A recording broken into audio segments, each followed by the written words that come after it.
ఈ ప్రకటన చేయడంలో ముఖ్యమంత్రి రేవంత్ రెడ్డి అన్ని హద్దులను దాటేశారు, అన్ని పరిమితులను దాటేశారు. ఆయనకు పరిమితులు లేవు, హద్దులు లేవు అని అనుకుంటున్నారు.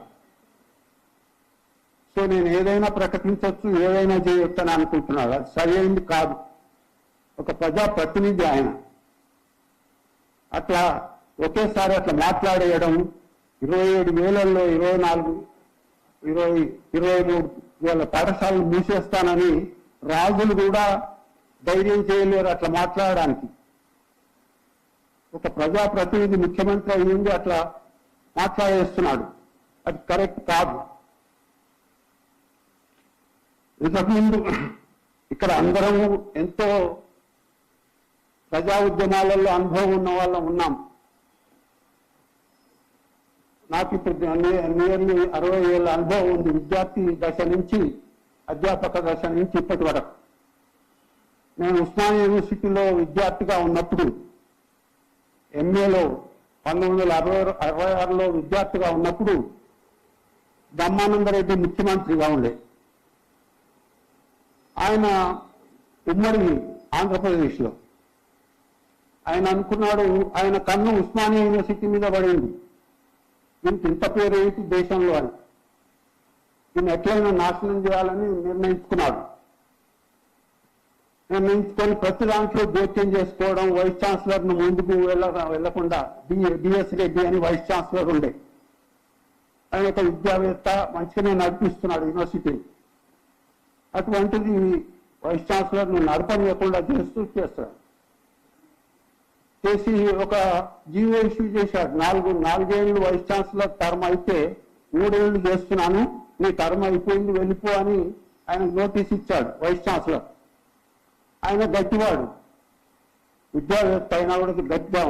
ఆయన అన్నాడు, నాకు ఇంకా 1 సంవత్సరం ఉంది, అప్పటి వరకు నేనే వైస్ ఛాన్సలర్, నన్ను ఎవరు తీసేయలేరని ప్రకటించాడు.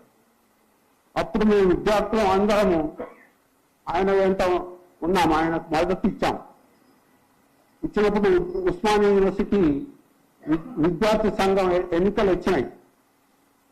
ఎన్నికలు వస్తే యూనివర్సిటీ సంఘం ఉండేది. అప్పుడు ప్రతి కాలేజీలో ఉండే, యూనివర్సిటీలో ఉండే. ఉంటే మా విద్యార్థుల తరఫున ఒక ప్యానెల్ పెట్టాం. ముఖ్యమంత్రి కూడా ఒక ప్యానెల్ పెట్టాడు, బ్రహ్మానందరెడ్డి. అప్పుడు మేము అందరం కార్లు వేసుకొని తెలంగాణ అంతా తిరిగి, అన్ని కాలేజీలు తిరిగి మా ప్యానెల్కు సపోర్ట్ కూడగట్టాం. ఆయన ఏమో డబ్బులు బాగా ఖర్చు పెట్టి ఆయన ప్యానెల్కు ఓట్లు వచ్చేటట్టు చేసుకోవాలని క్యాంపు నిర్వహించాడు.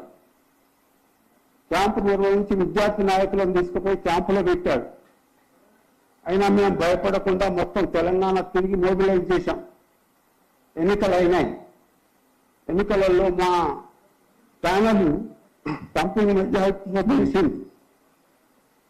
అట్లా ముఖ్యమంత్రికి బుద్ధి చెప్పాం. అప్పుడు మళ్ళీ నేను యూనివర్సిటీలో జోక్యం కలిగించుకోవద్దని చెప్పాం.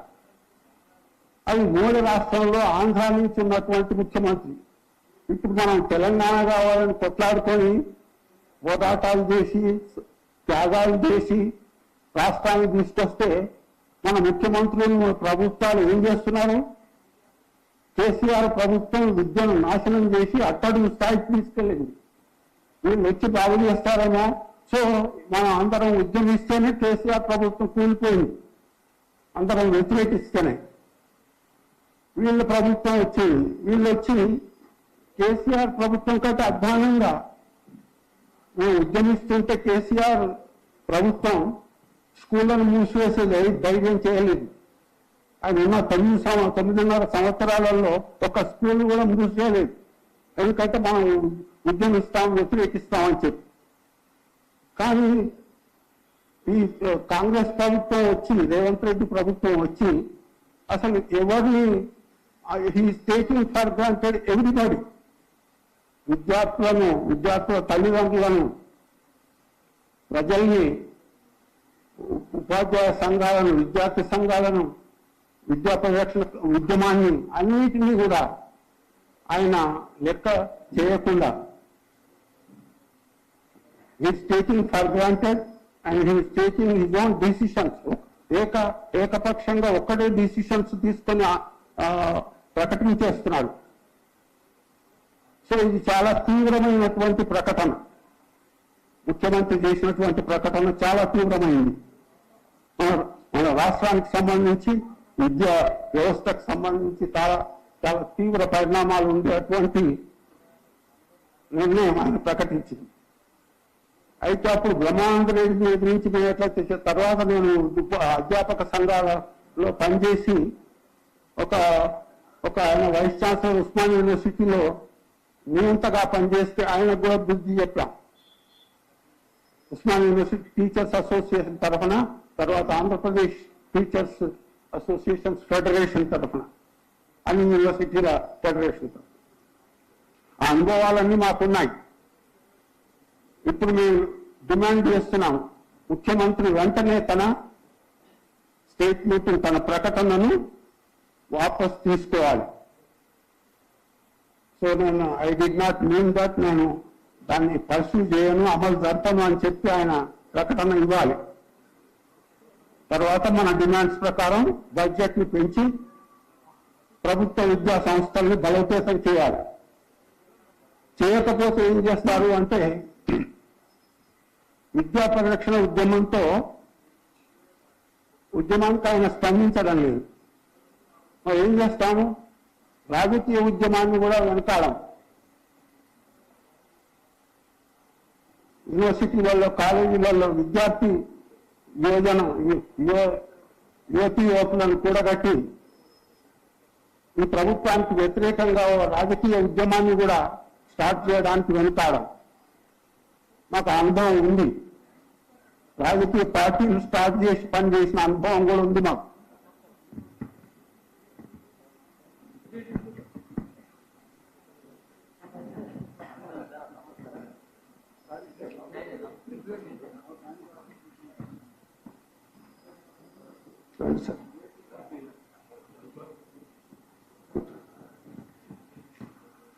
సో అప్పుడు కూడా ఆయన స్పందించకపోతే రేవంత్ రెడ్డి రిజైన్ చేయాలి, రేవంత్ రెడ్డి ప్రభుత్వం దిగిపోవాలి అనే డిమాండ్ను ముందు పెడతాం. పెట్టి రాజకీయ ఉద్యమంలో కూడా దిగుతాం. కేసీఆర్ని దించినట్టే ఈ ప్రభుత్వాన్ని కూడా దించడానికి ముందుకు వెళ్తాం. కాబట్టి ఇవన్నీ దృష్టిలో పెట్టుకొని సో రేవంత్ రెడ్డి గారు వెంటనే ఒక ప్రకటన చేయాలి. సో నా స్టేట్మెంట్ను విత్డ్రా చేస్తున్నాను, వెనక్కి తీసుకుంటున్నాను. ప్రభుత్వ విద్యా సంస్థలను బలోపేతం చేస్తాను, దానికి కావాల్సిన బడ్జెట్ కేటాయిస్తానని చెప్పి వెంటనే ఆయన ప్రకటన ఇవ్వాలి. లేకపోతే మా కార్యక్రమం మాకే ఉంటుంది, ముందుకు వెళ్తాం అని చెబుతూ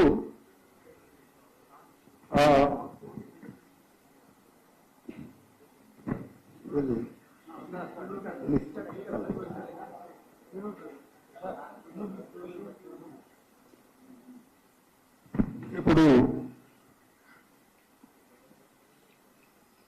ప్రొఫెసర్ లక్ష్మీనారాయణ గారు ఆర్గనైజింగ్ సెక్రటరీ తెలంగాణ విద్యా పరిరక్షణ కమిటీ వారు కీనోట్ అడ్రస్ ను ప్రజెంట్ చేస్తారు.